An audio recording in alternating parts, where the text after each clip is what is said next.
पांच राज्यों में चुनाव से पहले चुनाव आयोग का बड़ा फैसला। चुनावी राज्यों में सभी पेट्रोल पंपों से 72 घंटे के अंदर पीएम मोदी की तस्वीर वाले पोस्टर हटाने का आदेश दिया। टीएमसी ने चुनाव आयोग से मांग की थी। बीजेपी केंद्रीय चुनाव समिति की आज से 2 दिवसीय बैठक। पश्चिम बंगाल, असम, तमिलनाडु, केरल और पुदुचेरी के विधानसभा चुनाव के लिए उम्मीदवारों पर होगा फैसला। केंद्रीय चुनाव समिति की बैठक में पीएम मोदी, पार्टी अध्यक्ष जेपी नड्डा, गृह मंत्री अमित शाह समेत चुनाव समिति के सभी सदस्य होंगे मौजूद। चुनावी राज्यों के पार्टी अध्यक्ष और मुख्यमंत्री विपक्ष के नेता हिस्सा लेंगे। केंद्रीय चुनाव समिति की बैठक में हिस्सा लेने बीजेपी के पश्चिम बंगाल के तमाम नेता दिल्ली पहुंचे। दिलीप घोष, मुकुल रॉय, कैलाश विजयवर्गीय समेत कई दिग्गज नेता शामिल। फिल्म अभिनेता मिथुन चक्रवर्ती और बीसीसीआई के अध्यक्ष सौरव गांगुली के बीजेपी में शामिल होने की अटकलें तेज। कोलकाता के ब्रिगेड मैदान में पीएम मोदी की मौजूदगी में पार्टी में हो सकते हैं शामिल। मिथुन चक्रवर्ती और सौरव गांगुली के बीजेपी में शामिल होने के कयास। बंगाल बीजेपी के अध्यक्ष दिलीप घोष के बयान के बाद कहा, हमारे पास कोई जानकारी नहीं है, आपके पास हो सकता है। बंगाल चुनाव को लेकर आज टीएमसी की भी अहम बैठक। अभिषेक बनर्जी, तृणमूल चुनाव कमेटी के सदस्य शामिल होंगे। टीएमसी कल जारी कर सकती है उम्मीदवारों की लिस्ट। नंदीग्राम में बंगाल की सीएम ममता बनर्जी को जीत दिलाने की कोशिश में जुटी टीएमसी। नंदीग्राम के 2 ब्लॉकों में पार्टी के 2 दफ्तर खोलने की तैयारी है। टीएमसी छोड़ बीजेपी में शामिल हुए विधायक जितेंद्र तिवारी के खिलाफ आसनसोल में प्रदर्शन। टीएमसी कार्यकर्ताओं ने पुतला जलाया। जितेंद्र तिवारी के साथ आसनसोल के 3 पार्षद ने भी बीजेपी में शामिल हुए थे। बंगाल के फिल्मी सितारों का राजनीति में आने का दौर जारी। बंगाली फिल्म जगत की मशहूर अभिनेत्री सायंतिका बनर्जी टीएमसी में शामिल हुई। असम चुनाव को लेकर बीजेपी की बैठक। गृह मंत्री अमित शाह, बीजेपी अध्यक्ष जेपी नड्डा, असम के सीएम सर्बानंद सोनोवाल, हेमंत बिश्व शर्मा मौजूद थे। असम गण परिषद के साथ सीट बंटवारे पर चर्चा हुई। तमिलनाडु में विधानसभा चुनाव से पहले शशिकला ने राजनीति से संन्यास लिया। कहा, हमारे कार्यकर्ता डीएमके को हराएं। जयललिता की सहयोगी रह चुकी है शशिकला।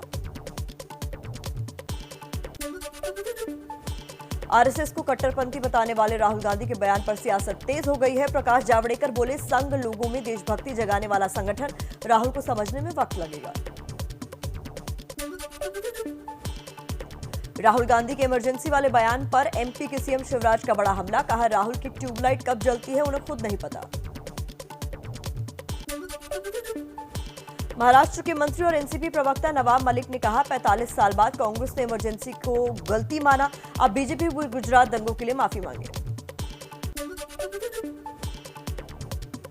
महाराष्ट्र के सीएम उद्धव ठाकरे का बीजेपी पर बड़ा हमला। कहा, सावरकर को लेकर बीजेपी बहुत प्रेम दिखा रही है, लेकिन भारत रत्न क्यों नहीं दे रही। 2 बार भारत रत्न देने का पत्र भेज चुके हैं। ठाकरे ने फिर औरंगाबाद का नाम संभाजी नगर करने की बात कही। आइए कुछ और खबरें आपके सामने रख दें फटाफट।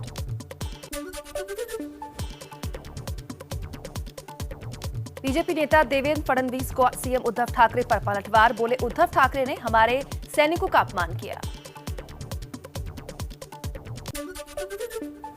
महाराष्ट्र के मंत्री और एनसीपी नेता नवाब मलिक ने कहा, मोदी सरकार के खिलाफ जाने वालों को दबाने के लिए छापेमारी की जा रही है। बॉलीवुड के सितारों पर छापेमारी को लेकर बोले आरजेडी नेता तेजस्वी यादव, नाजी सरकार सामाजिक कार्यकर्ताओं, पत्रकारों और कलाकारों के पीछे पड़ गई है, निंदनीय कार्रवाई।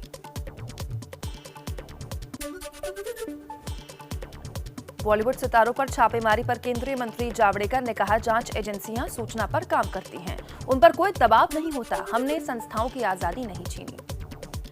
दिल्ली नगर निगम उपचुनाव में अरविंद केजरीवाल की पार्टी ने किया कमाल। 5 में से 4 सीटों पर आम आदमी पार्टी का कब्जा। बीजेपी ने गंवाई सभी सीटें, 1 सीट कांग्रेस के खाते में।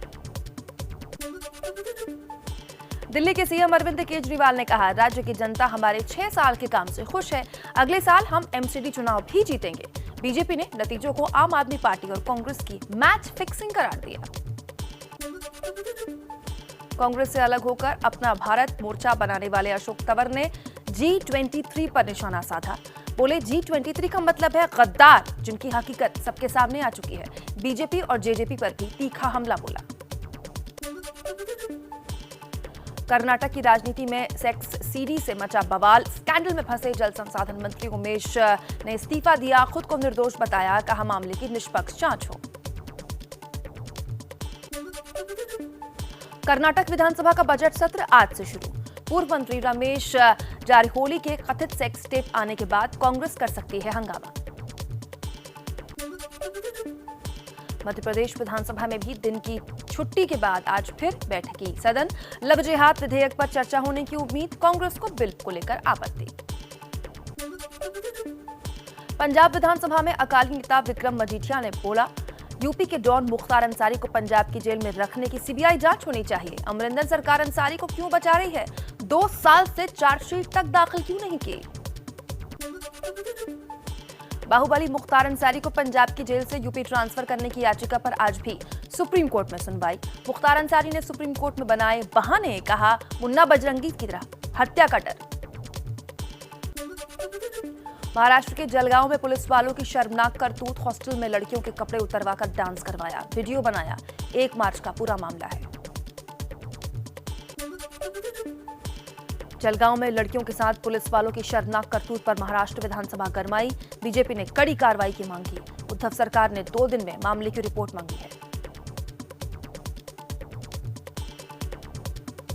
कुछ और खबरें जान लेते हैं इसी तरह फटाफट अंदाज में।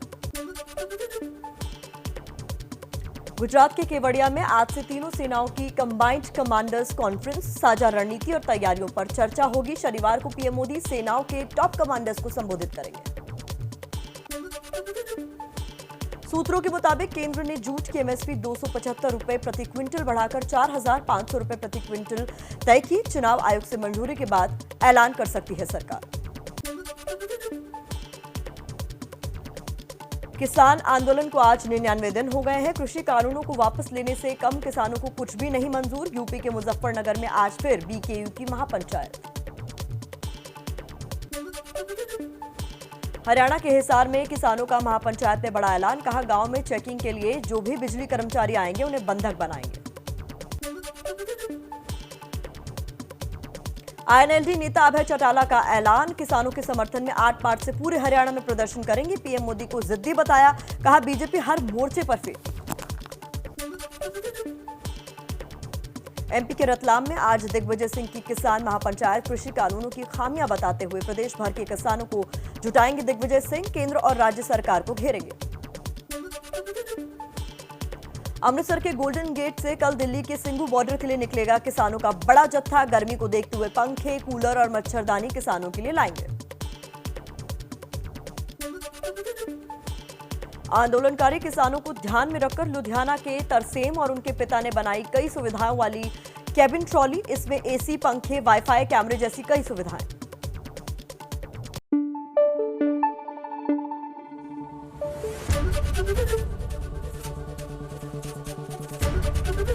एबीपी न्यूज आपको रखे आगे।